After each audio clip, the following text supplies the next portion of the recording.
In the lively city of Lagos, Nigeria, two identical twins, Tund and Kahind, were born to the Adeyemi family. From a young age, they shared an unbreakable bond, doing everything together, playing football in the dusty streets, attending school, and helping their parents at the bustling Balogun market. Their resemblance was so striking that even close friends sometimes struggled to tell them apart. However, despite their identical appearances, their personalities differed. Tund was ambitious and hardworking, while Kahind preferred a more relaxed approach to life. As they grew older, these differences became more pronounced. Tund excelled academically, earning scholarships and accolades, while Kahind struggled to find his path, often feeling overshadowed by his brother's achievements.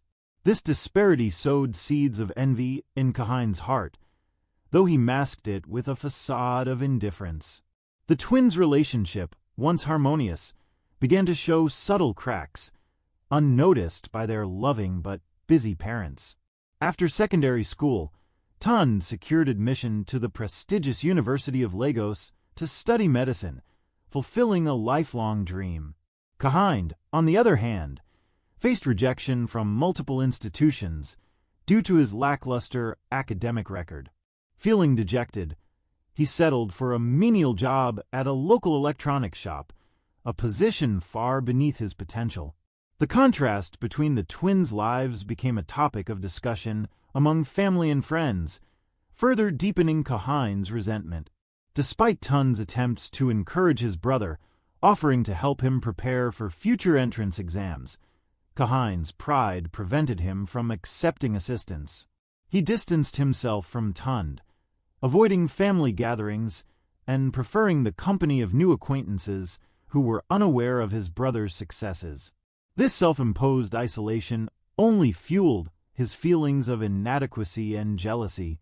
One evening, while closing up the electronics shop, Kahind overheard a conversation between two customers discussing identity theft and the ease with which one could assume another's life in the digital age. An idea began to form in Kahind's mind, a way to escape his unsatisfactory life by stepping into Tund's shoes. The more he contemplated it, the more plausible it seemed. After all, they were identical twins. Who would suspect a switch? Kahind started gathering information about Tund's daily routines, friends, and studies. He practiced forging his brother's handwriting and mimicked his mannerisms. The plan consumed him, blinding him to the moral implications of his intentions. He rationalized his actions by convincing himself that he deserved the opportunities Tund had, believing fate had dealt him an unfair hand. Months passed, and Kahind waited patiently for the perfect moment to execute his plan. That opportunity presented itself when Tund announced he had been selected to attend a medical conference in Abuja. The event would keep him away from Lagos for a week, providing Kahind with the window he needed. Feigning enthusiasm, Kahind encouraged his brother to attend, masking his ulterior motives behind a supportive facade. On the day of Tund's departure, Kahind offered to drive him to the airport. Along the way, he suggested they stop by the beach, a place they both loved, to reminisce about their childhood. Tund agreed, unaware of his brother's malicious intent. As they walked along the shoreline, Kahind seized the moment, attacking Tund and rendering him unconscious.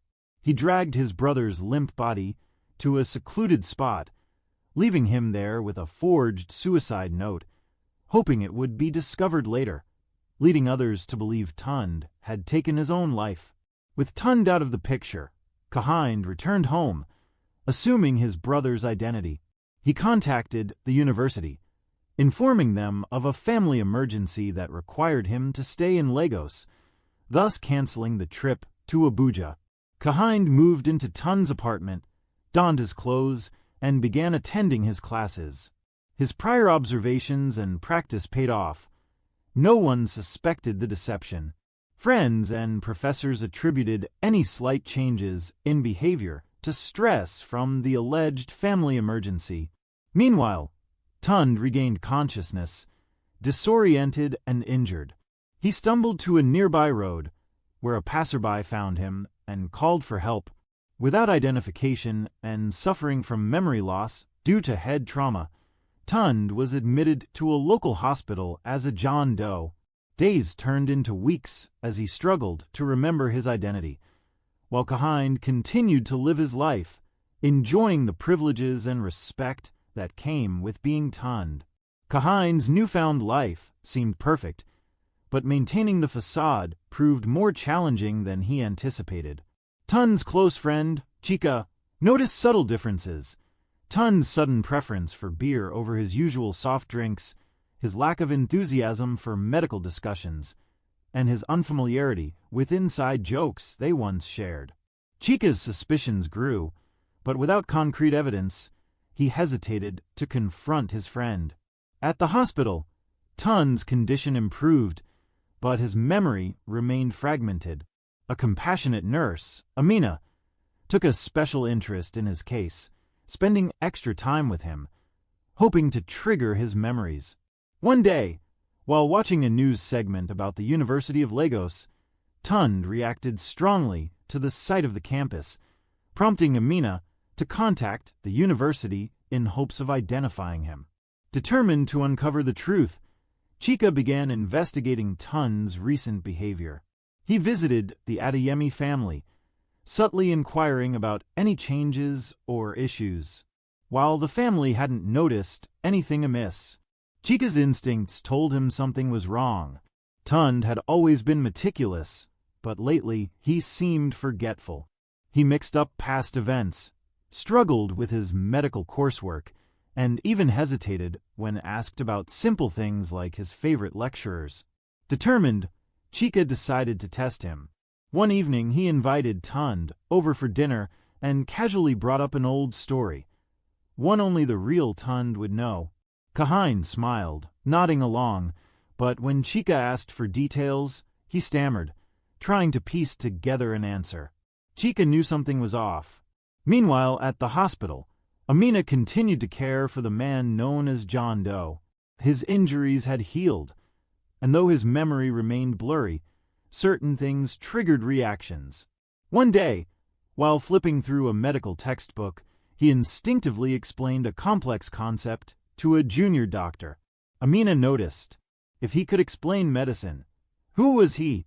Amina took a risk and showed him a picture of the University of Lagos. The moment his eyes landed on it, something clicked.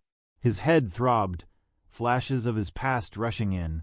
He saw glimpses of lectures, Chica's laughter, his mother's voice, and finally, a face identical to his own, Kahind.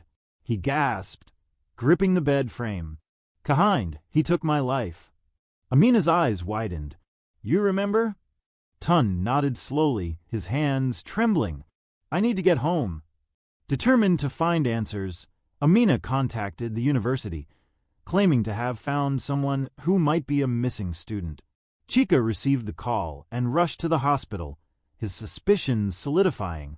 If Tund was here, who was the person pretending to be him? Chica returned home that evening, his heart pounding. He had to be sure before confronting Tund. That night, he invited him out for drinks. When Kahind stepped away to take a call, Chica seized the moment, slipping into his bag and finding his ID. He compared it with the old student ID he had kept from years ago.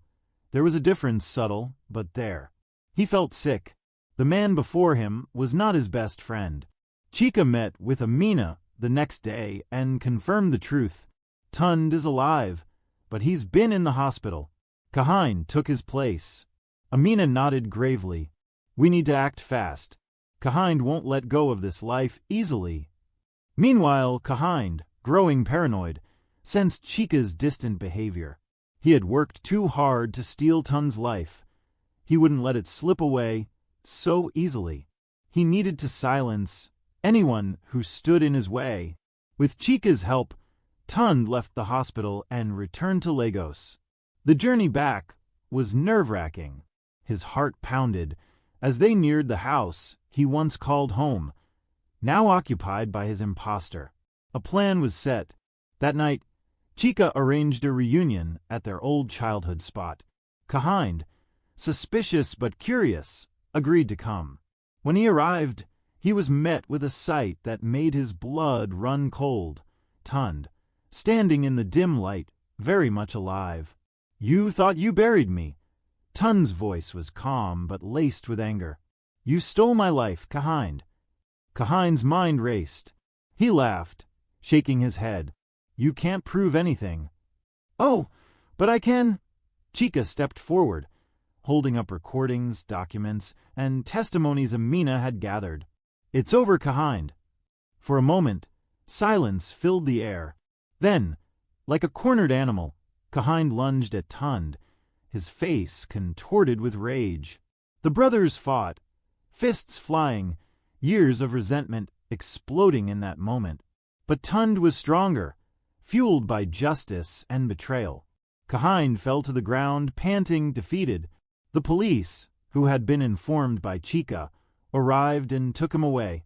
As he was led off in handcuffs, he whispered, "You were always the favorite."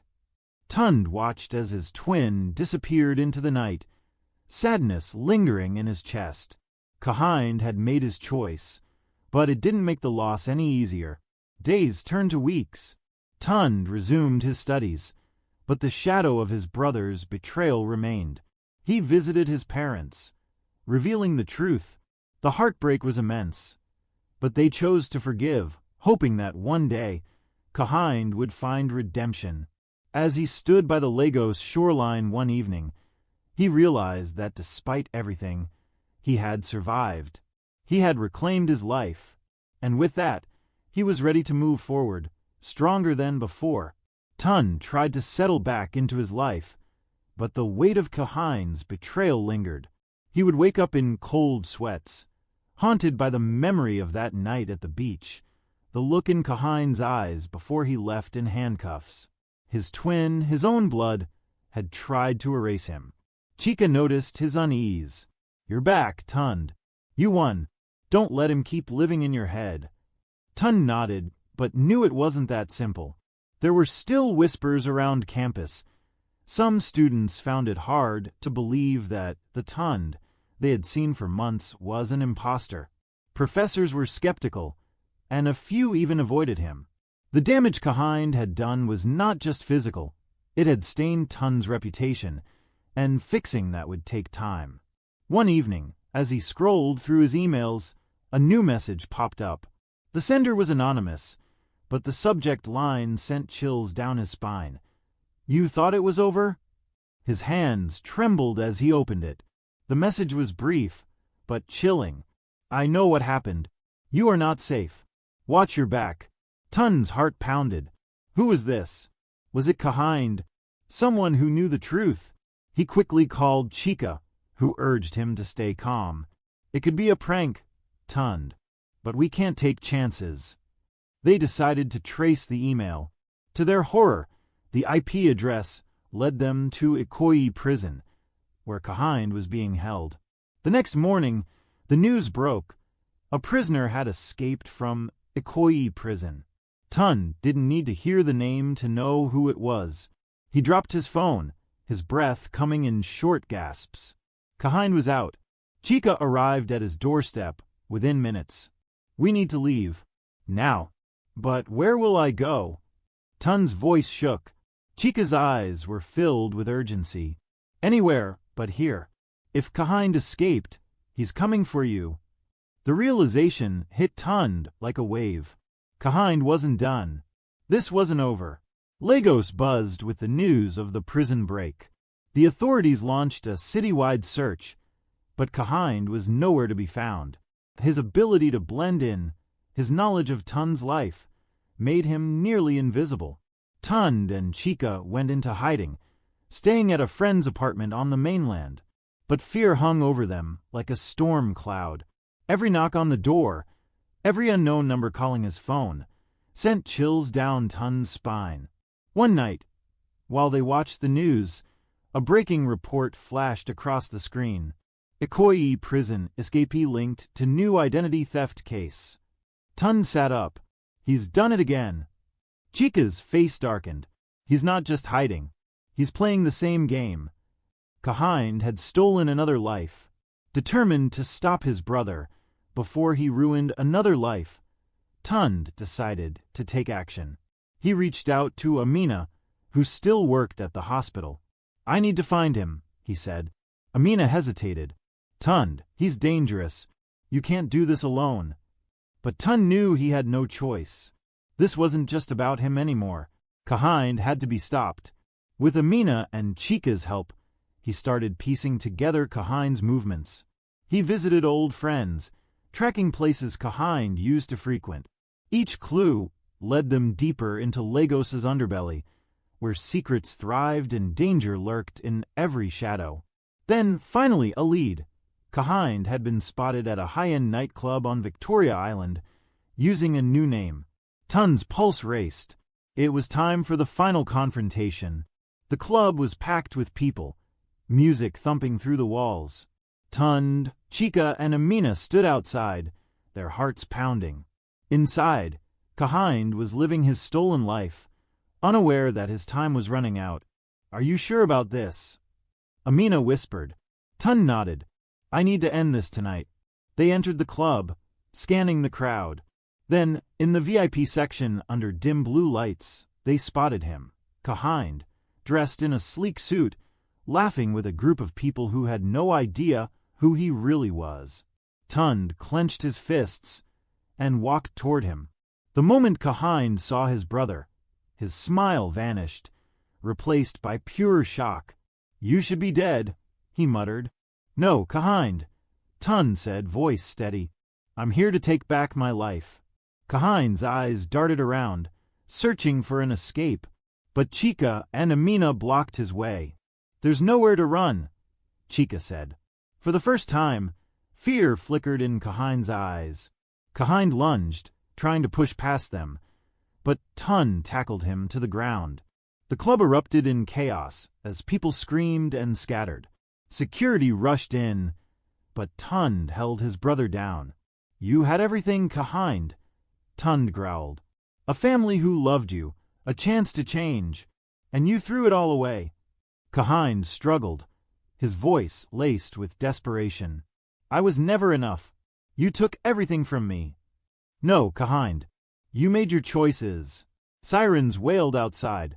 The police stormed in, taking Kahind into custody. As he was dragged away, he screamed, "This isn't over, Tund. I will come back." Tund watched in silence, but he knew it was over. Later that night, as he stood by the Lagos shoreline, the city lights reflecting in the water, Amina joined him. "You did it," she said softly. Tund exhaled. "I got my life back, but I lost my brother." She placed a hand on his shoulder. "Maybe one day, he'll realize what he lost too." For the first time in a long while, Tund felt free, and as the waves crashed onto the shore, he knew his story was just beginning. Thank you for watching. I hope you enjoyed the story. See you in the next one.